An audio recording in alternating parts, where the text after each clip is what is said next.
Not large numbers by the rest of the world's standards, but large numbers in relation to the population of Malta.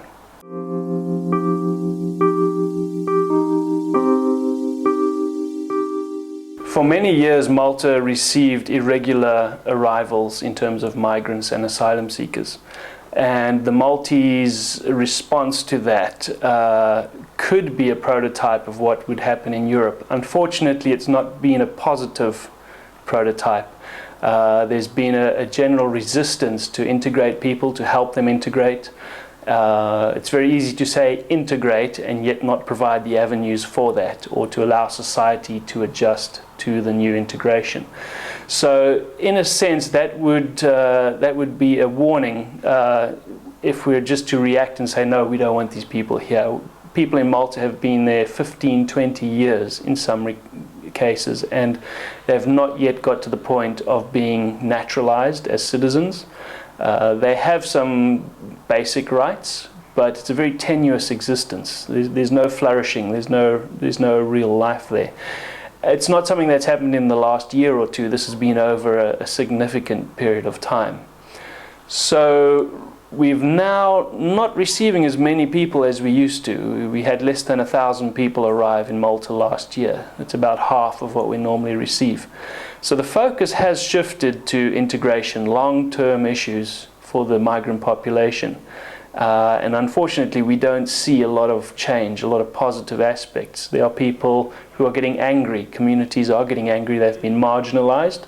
What future do they have? You can fob them off for a year or two, promising things, but when nothing materializes, what do you do then? So to bury your head in the sand is not the right approach.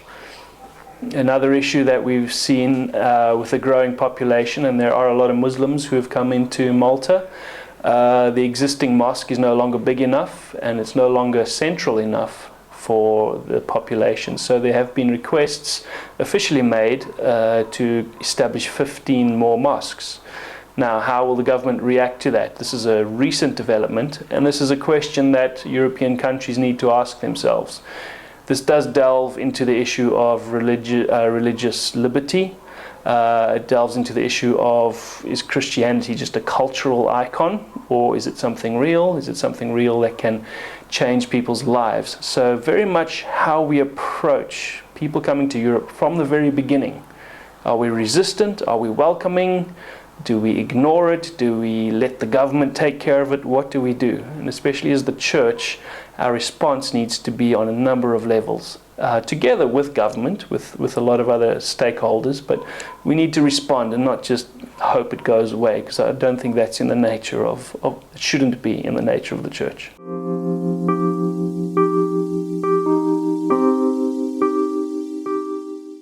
The response has been very varied. Some have done nothing.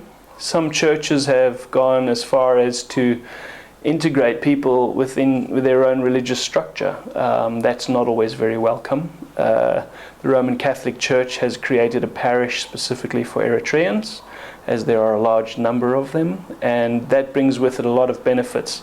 So some areas there is a very much a practical hands-on approach. Other areas people are still, I think, living a very negative, fear-based approach, and it's very varied. There's lots of positive rhetoric, but it very seldom translates to solid action.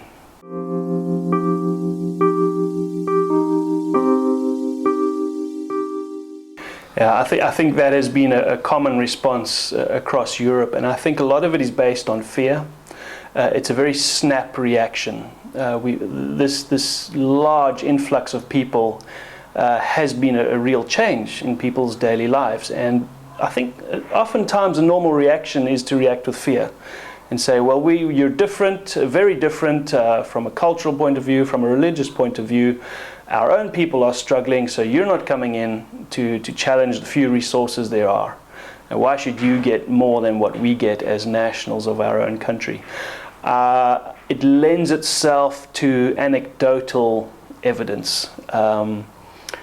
People hear a story of a refugee family who get a big house and a TV, and they go, well, all the refugees are getting that, and I get virtually nothing from the government. I struggle to put food on the table.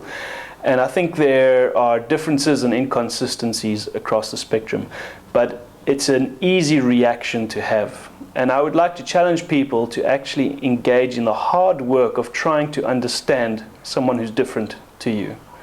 And I think if they're honest, they will find a very different person that they're talking about than what they think they're talking about. People who have hopes and dreams like any of us, and they've come to a peaceful place to try and make something of their lives, often for their children's sake.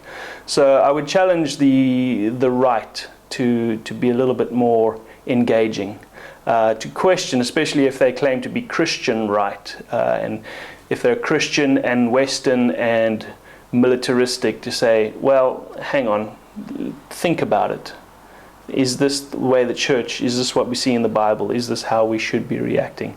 It's hard.